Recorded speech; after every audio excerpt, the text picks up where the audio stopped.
Hello everyone, आज है class 8। इसमें हम जानेंगे प्रिंसिपल ऑफ डिज़ाइन के बारे में। प्रिंसिपल ऑफ डिज़ाइन क्या होती है? प्रिंसिपल ऑफ डिज़ाइन एक गाइडलाइन होती है एक डिज़ाइनर के लिए, एक आर्टिस्ट के लिए। एक लाइन तय की जाती है ताकि वो उसका फाइनल आउटफिट या फिर फाइनल डिज़ाइन प्रेजेंट सा साउंड कर सके। इसमें पहला आता है इम्फेसिस। इम्फेसिस का मतलब है डिज़ाइन के एक पार्ट को स्टैंड आउट करवाना। इसमें आपका फोकस हाईलाइट होता है। इसमें हम कलर, साइज, पोजीशन का यूज़ करके इम्फेसिस का क्रिएट कर सकते हैं। जैसे कि ये पूरा बॉक्स बने हुए हैं और ये एक हाईलाइट हो रहा है, इसको ही हम इम्फेसिस कहते हैं। बैलेंस का मतलब है संतुलन के अनुसार हमारे डिज़ाइन एलिमेंट्स और तत्व सामान्य रूप से बंटे हुए होने चाहिए। जैसे कि ये बराबर बंटे हुए हैं बॉक्स दोनों। इसमें डिज़ाइन में स्थिरता बनी रहती है। यह संतुलन वास्तविक और दिखावी भी हो सकता है। बैलेंस 5 प्रकार के होते हैं, जैसे symmetric balance, asymmetric balance, radial balance, vertical balance और हॉरिजॉन्टल बैलेंस। फिर अब हमारा आता है रिदम जब हम अपनी रचनाओं में एक जैसे ही एलिमेंट्स जैसे लाइन, कलर, टेक्सचर इस्तेमाल करते हैं उसे रिदम कहते हैं। एक होता है रेगुलर रिदम जब कहा जाएगा जब एक विशेष तत्व हमारी रचनाओं में एक रेगुलर अंतराल में इस्तेमाल होता है। फिर आता है रैंडम रिदम रेगुलर रिदम के विपरीत होता है। इसमें एक विशेष तत्व बार बार इस्तेमाल होती है, इसे हम रेगुलर अंतराल में नहीं होती। एक होता है ग्रेडेड रिदम में रचनाओं को बनाने के लिए विशेष तत्व बार बार इस्तेमाल किया जाता है, परंतु वह कभी छोटा या बड़ा होता जाता है। एक होता है ग्रेजुएट रिदम जो एलिमेंट्स हैं जो कभी पास और कभी दूर रचनाओं में इस्तेमाल किया जाता है। एक लास्ट है प्रपोर्शन या स्केल।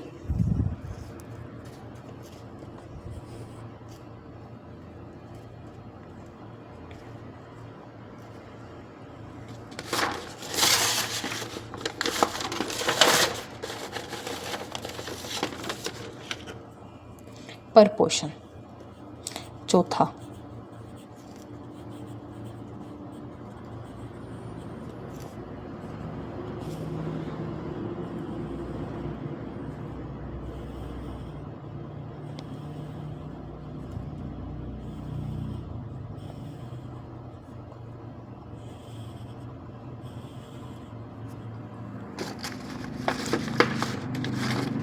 इसे हम प्रपोर्शन या स्केल भी कहते हैं। यहाँ स्केल का मतलब साइज या माप है।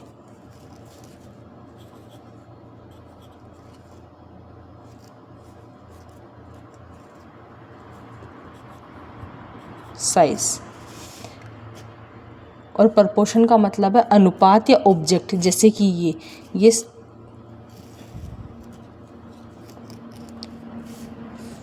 5वें नंबर पर आता है मूवमेंट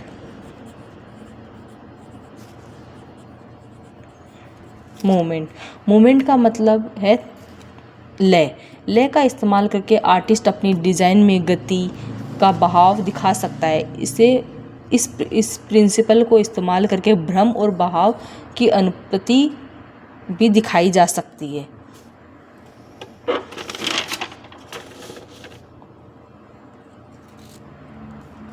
जैसे कि ये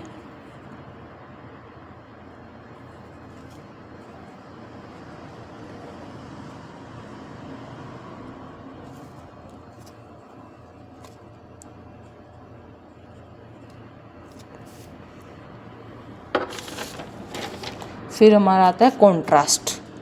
6ठे नंबर पर आता है कॉन्ट्रास्ट।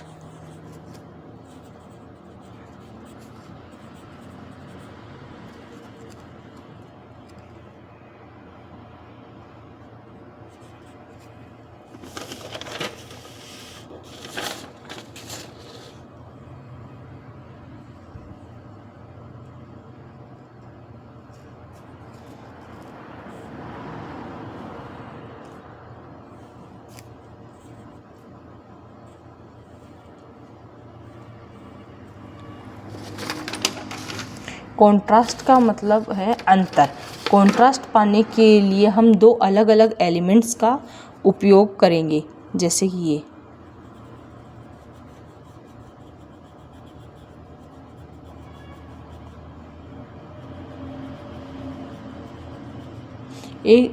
हम दो ऑब्जेक्ट का इस्तेमाल, दो एलिमेंट्स का इस्तेमाल एक जगह ही कर रहे हैं। इसका मतलब एलिमेंट्स को एक ही रचना में इस्तेमाल करते हैं और कॉन्ट्रास्ट पाने के लिए हम कलर, टेक्सचर, साइज, शेप और मूवमेंट का इस्तेमाल करते हैं, जैसे कि ये।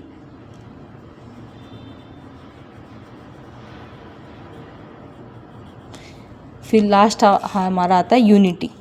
7वें नंबर पे आता है यूनिटी।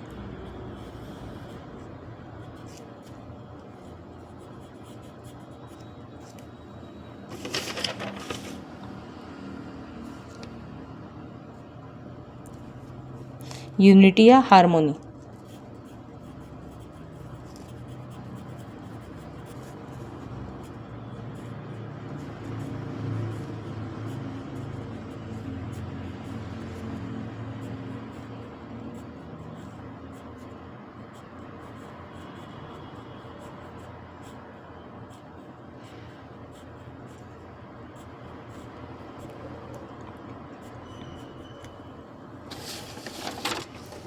यूनिटी का मतलब होता है मेल।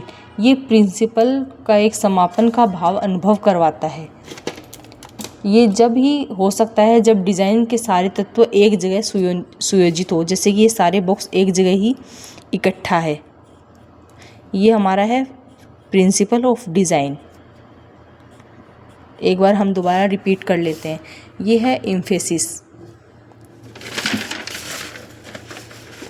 एम्फेसिस का मतलब होता है एक डिज़ाइन की एक पार्ट को स्टैंड आउट करना, लाइक दिस। इसमें हमारा फोकस हाईलाइट होता है। इसमें हम कलर, साइज़ और पोजीशन को भी यूज़ कर सकते हैं। फिर आता है हमारा बैलेंस। बैलेंस का मतलब होता है संतुलन। इससे हमारे डिज़ाइन एलिमेंट्स और तत्व सामान्य रूप से एक जगह बटे हुए होते हैं। इसमें हम डिज़ाइन में स्थिरता बनी रहती है। यह संतुलन वास्तविक और दिखावी भी हो सकता है। फिर आता है हमारा रिदम। जब हम अपनी रचनाओं में एक जैसे ही एलिमेंट्स जैसे लाइन, टेक्सचर या फिर कलर इस्तेमाल करते हैं, उसे हम रिदम कहते हैं। फिर आता है हमारा प्रपोर्शन और साइज़। इसमें प्रपोर्शन और साइज़। प्रपोर्शन का मतलब होता है अनुपात या ऑब्जेक्ट, जैसे कि कोई एक बॉल बड़ी है और छोटी, ये छोटी वाली को हाईलाइट हो रहा है। और साइज़ का मतलब होता है नाप। और 3:5 जो रेशियो होता है उसे गोल्डन मीन्स भी कहते हैं। 3.5 ये गोल्डन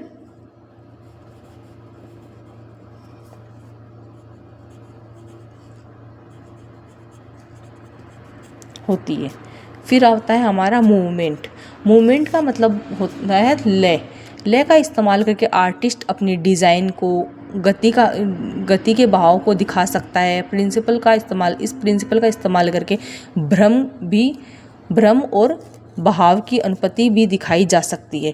फिर आता है हमारा कॉन्ट्रास्ट का मतलब होता है अंतर। कॉन्ट्रास्ट पाने के लिए हम दो अलग अलग एलिमेंट्स को एक ही रचना में इस्तेमाल करते हैं। और कॉन्ट्रास्ट पाने के लिए हम कलर, साइज़ और टेक्सचर का इस्तेमाल करते हैं। जैसे कि मैंने यहाँ 2 बॉक्स बनाए, एक बॉक्स को खाली रखा, एक बॉक्स में शेडिंग करी, तो ये अलग अलग हो गए और ये हो गया कॉन्ट्रास्ट। फिर आती है यूनिटी और हार्मनी। यूनिटी का मतलब होता है मेल। ये प्रिंसिपल को समापन का भाव अनुभव कराता है। और ये जब भी हो सकता है जब सारी डिज़ाइन एक जगह इकट्ठा हो और सुयोजित हो, जैसे ये सारे बॉक्सेस एक जगह ही है, इसको हम यूनिटी कहेंगे।